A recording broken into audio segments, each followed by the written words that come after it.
આણંદના તત્કાલીન deputy collector Ketaki વ્યાસની ACB અપ્રમાણસર મિલકત કેસમાં ધરપકડ કરી છે। વર્ષ 2023થી શરૂ થયેલી તપાસમાં તેમની મિલકત કાયદેસરના પગાર કરતા 67.84 ગણી એટલે કે 3 કરોડથી વધુ વધારાની હોવાનું સામે આવ્યું હતું। તેઓ સંતોષકારક ખુલાસો ન આપી શકતા એસીબી અમદાવાદ ક્રાઇમ બ્રાન્ચની મદદની શેલા ખાતે બહેનના ઘરેથી ઝડપી લીધા હતા।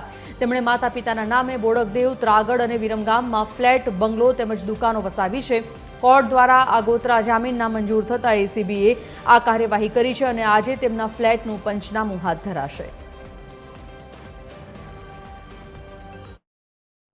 2023માં આ અરજીની તપાસ શરૂ કરેલી એમની જેટલી સંપત્તિઓ છે, એમની જેટલી આવકો છે એ બાબતે બધી તપાસ કરવામાં આવેલી અને એમની કાયદેસરની જે આવક એની સામે એમણે કરેલા ખર્ચ અને વસાવેલી સંપત્તિ એ બધાનું કેલ્ક્યુલેશન કરતાં એમની પાસે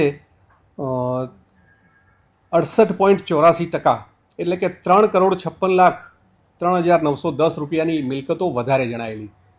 આ વધારે જે મિલકતો ઊભી કરેલી એનો એ સંતોષકારક ખુલાસો ના કરી શકેલા, એ આવક ક્યાંથી આવેલી એનો ખુલાસો ના કરી શકેલા।